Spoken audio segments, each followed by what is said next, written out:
ನಿಯಂತ್ರಣ ತಪ್ಪಿ ಐಷಾರಾಮಿ ಲ್ಯಾಂಬೋರ್ಗಿನಿ ಕಾರು ಪಾದಚಾರಿಗಳು ಹಾಗೂ ವಾಹನಗಳಿಗೆ ಡಿಕ್ಕಿ ಹೊಡೆದ ಘಟನೆ ಕಾನ್ಪುರದ ಗ್ವಾಲ್ಪೂಲಿ ಪ್ರದೇಶದಲ್ಲಿ ನಡೆದಿದೆ. ಈ ಅಪಘಾತದಲ್ಲಿ ಹಲವಾರು ಗಾಯಗೊಂಡಿದ್ದು 6 ಮಂದಿ ಗಂಭೀರವಾಗಿ ಗಾಯಗೊಂಡಿದ್ದಾರೆ. ಕಾರಣ ಪ್ರಮುಖ ತಂಬಾಕು ವ್ಯಾಪಾರಿಯ ಪುತ್ರ ಶಿವಂ ಮಿಶ್ರಾ ಚಾಲನೆ ಮಾಡುತ್ತಿದ್ದ ಅಂತ ತಿಳಿದು ಬಂದಿದೆ. ವೇಗವಾಗಿ ಬಂದ ಕಾರು ಮೊದಲು ಆಟೋಗೆ ಡಿಕ್ಕಿಯಾಗಿದೆ. ಬಳಿಕ ನಿಲ್ಲಿಸಿದಂತಹ ರಾಯಲ್ ಎನ್ಫೀಲ್ಡ್ ಬೈಕ್ಗೆ ಡಿಕ್ಕಿಯಾಗಿ ನಂತರ ಪಾದಚಾರಿಗಳ ಮೇಲೆ ಹರಿದಿದೆ.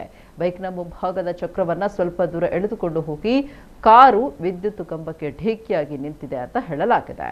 ಡಿಕ್ಕಿಯ ರಭಸಕ್ಕೆ ಬೈಕ್ ಸವಾರ ಎಸೆಯಲ್ಪಟ್ಟಿದ್ದಾನೆ. ಘಟನೆಯಲ್ಲಿ ಆರೋಪಿ ಶಿವಂ ಕೂಡ ಗಾಯಗೊಂಡಿದ್ದಾನೆ ಅಂತ ತಿಳಿದು ಬಂದಿದೆ. ಘಟನೆ ನಡೆದ ವೇಳೆ ಸ್ಥಳೀಯರು ಜಮಾಯಿಸಿ ಕಾರನ್ನ ಸುತ್ತುವರಿದ ಪರಿಣಾಮ ಸ್ಥಳದಲ್ಲಿ ಬಿಗುವಿನ ವಾತಾವರಣ ನಿರ್ಮಾಣ ಆಗಿತ್ತು. ಈ ವೇಳೆ ಶಿವಂನ ಬೌನ್ಸರ್ಗಳು ಮತ್ತು ಜನರ ನಡುವೆ ಮಾತಿನ ಚಕಮಕಿ ನಡೆದಿದೆ. ಸ್ಥಳಕ್ಕೆ ಧಾವಿಸಿದ ಪೊಲೀಸರು ಗಾಯಗೊಂಡವರನ್ನ ಆಸ್ಪತ್ರೆಗೆ ದಾಖಲಿಸಿದ್ದಾರೆ.